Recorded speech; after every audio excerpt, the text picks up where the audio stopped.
tiba bergetar. Dia juga menetes air matanya.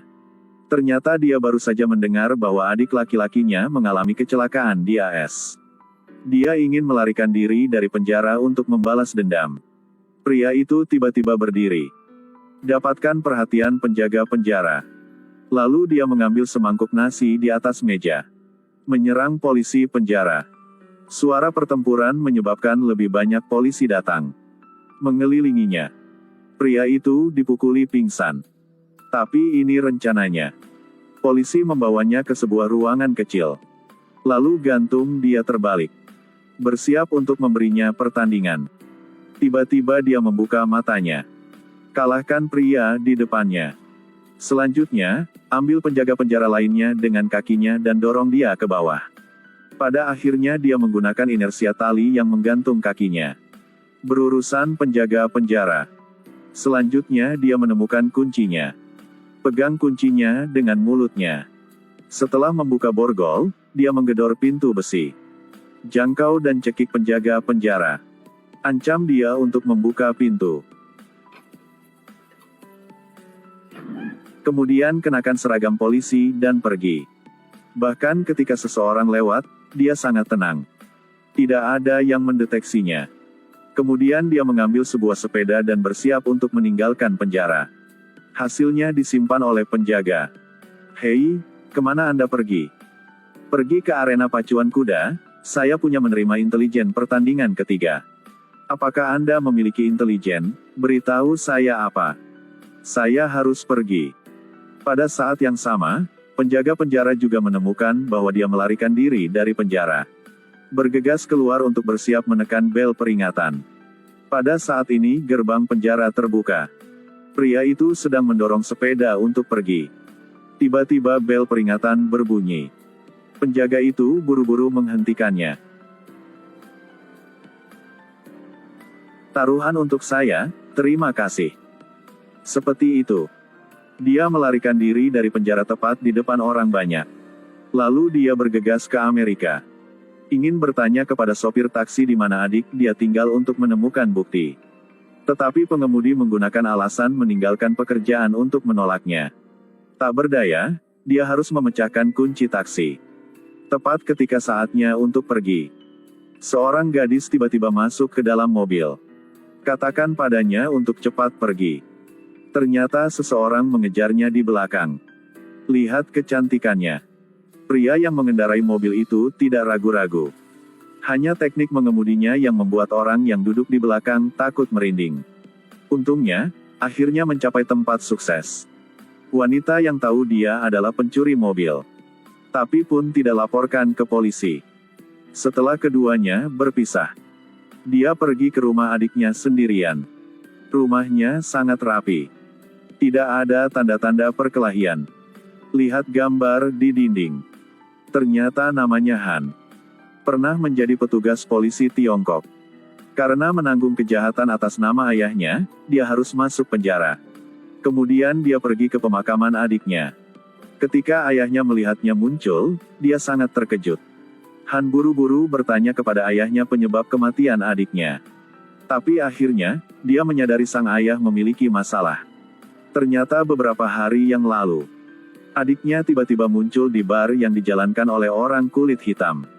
Penjaga keamanan melihat bahwa dia adalah orang Tiongkok dan segera mengusirnya. Tapi adik laki-laki itu tidak hanya tidak pergi, dia bahkan memukuli pria kulit hitam itu. Untungnya, ayahnya segera memanggil pengawal datang tepat waktu.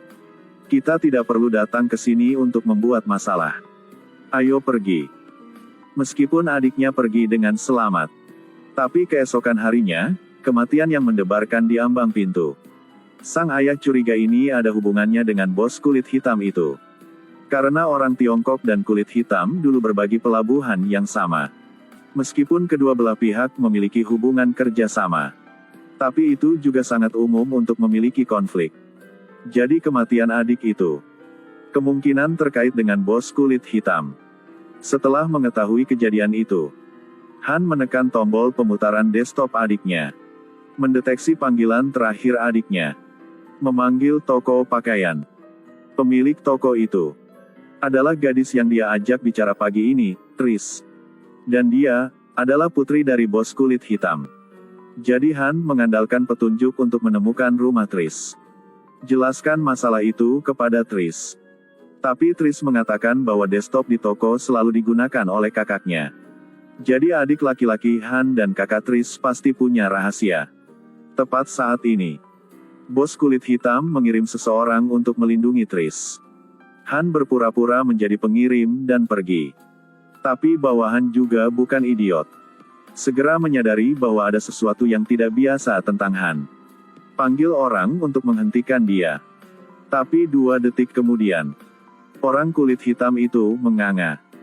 Jangan berpikir bahwa hanya kamu sendiri yang tahu cara bertarung.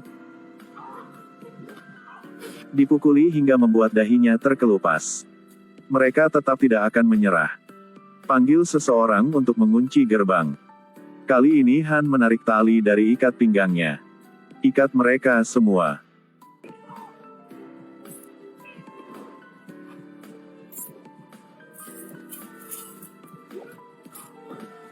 Kemudian dengan tenang dan pergi. Apalagi dia mencuri mobil lain. Negara bebas. Mobil gratis. Keesokan harinya, Han menemukan Tris lagi. Ingin mengetahui berita tentang kakaknya. Akibatnya, pria kulit hitam itu dipukuli olehnya tempo hari. Sedang bermain rugby. Ambil inisiatif untuk mengundang Han untuk bergabung. Kali ini, mereka akhirnya menemukan kesempatan untuk membalas dendam. Berpura-pura bermain rugby, tetapi sebenarnya membalas dendam pada Han. Setelah 2 kali, Han terus jatuh ke tanah. Kali ini dia akhirnya mengerti. Mereka mencoba membalas dendam padanya. Jadi Han mengambil inisiatif untuk menangkap bola. Kalahkan semua orang kulit hitam. Jelas bermain rugby tapi sekarang seperti tinju. Tidak lama setelah itu semua orang kulit hitam dikalahkan. Sekali lagi malu di depan semua orang. Tapi dengan sangat cepat, kabar buruk juga menyebar. Tadi malam kakak laki-laki Tris juga dibunuh. Sekarang semuanya menjadi lebih membingungkan. Tris memohon Han untuk menemukan pembunuhnya dengan cepat. Kemudian keduanya menemukan petunjuk terkait pelabuhan di mobil adiknya. Baru ingin menyelidiki. Akibatnya, mereka datang selangkah terlambat lagi. Staf pelabuhan semuanya terbunuh. Pada saat ini, pelaku sedang bersiap untuk pergi. Menemukan Han dan Tris, mereka segera berbalik dan melarikan diri. Keduanya dengan cepat pergi. Karena musuh memegang pistol dan menembak mobil. Han hanya memiliki cara terakhir untuk menemukan kesempatan untuk mencuri pistol dari tangan lawan. Berurusan pembunuh saat bepergian. Sekarang dia tidak lari lagi. Tapi secara aktif mengejar pembunuh yang tersisa. Tidak lama kemudian, pembunuhnya ditabrak oleh Han yang mengendarai mobil. Han mengambil kesempatan untuk melepas helmnya. Ternyata orang itu juga orang Tiongkok. Han mengambil kesempatan untuk melepas helm lawannya. Menemukan bahwa pembunuhnya juga orang Tiongkok. Han sepertinya menyadari sesuatu. Setelah berurusan dengan musuh, segera temukan ayahnya. Dia pikir ini ada hubungannya dengan ayahnya. Meskipun ayahnya mendorong tanggung jawab untuk ini ke pedagang Tiongkok lainnya. Tapi Han tidak mempercayai ayahnya lagi. Benar sampai sore hari, sang ayah menangkap semua pedagang Tiongkok. Ternyata dia segera ingin memonopoli bisnis orang Tiongkok di Amerika. Dan bekerja sama dengan orang kulit putih. Tujuannya adalah untuk melegalkan bisnis. Dan menyingkirkan bos kulit hitam itu. Tapi setelah orang kulit putih mendapat cek, bos kulit hitam segera menolak. Karena dia juga ingin menjadi mitra bisnis orang kulit putih. Sejak anaknya meninggal, keinginan terbesarnya adalah memiliki keluarga yang damai. Ketika orang kulit putih ragu-ragu, bawahan dari bos laki-laki kulit hitam tiba-tiba berbalik melawan tuannya. Dia juga menangkap putrinya untuk mengancam. Biarkan dia memberinya cek. Ternyata dia membunuh putranya. Bos langsung marah. Bergegas datang dan mencekik lawan. Tapi ditembak oleh bawahannya. Kedua belah pihak segera mengeluarkan senjata mereka. Orang kulit putih mengambil kesempatan untuk mengambil kontrak untuk pergi. Tapi dipukul oleh bawahan anti-master, menyebabkan koper jatuh. Tepat ketika dia hendak pergi dengan kontraknya, Han tiba-tiba muncul. Tanyakan mengapa dia membunuh adiknya. Tapi katanya, orang Tiongkok semua dibunuh oleh bawahannya. Tepat ketika dia hendak menembak Han, Tris muncul tepat waktu, menanganinya. Han setelah mengetahui kebenaran, segera pulang dan tanya ayahnya. Tapi pengawal itu sudah lama menunggu di pintu. Pengawal itu berkata, adik laki-laki tidak cocok menjadi bos. Keputusan ayah tidak salah sama sekali. Kemudian kedua belah pihak saling bertarung. Meskipun berada di penjara selama beberapa tahun, Han tampaknya tidak seburuk itu. Pengawal itu langsung dikalahkan. Pada saat ini dia menendang panci api itu terbang. Gunakan kakinya untuk menekan wajah Han. Rasa sakit yang luar biasa membuat Han berteriak. Pengawal itu kemudian tanpa henti menyerang tangan Han yang terluka. Han dengan marah merobek bajunya. Setelah perban selesai, dia mulai dengan panik menyerang pengawal itu.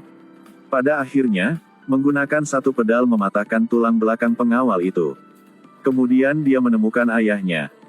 Ayah bilang adiknya telah tahu terlalu banyak. Tapi tidak rendah hati. Cepat atau lambat dia akan terlibat. Untuk memastikan, dia harus melakukannya. Pada akhirnya, Han tidak mengambil tindakan. Sang ayah juga bunuh diri karena malu. Film berakhir di sini. Film ini diputar pada tahun 2000. Adalah film kedua Li Lianjie di Hollywood. Langsung menentukan pengaruhnya di Hollywood. Tahun itu biarkan Li Lianjie berakting di film ini. Direktur terbang ke Prancis untuk menunggunya selama 2 jam. Terkadang dia bahkan berlutut dan memanggilnya Tuan. Baru saja membuat Li Lianjie setuju untuk bekerja sama. Jadi punya film klasik ini. Romeo harus mati.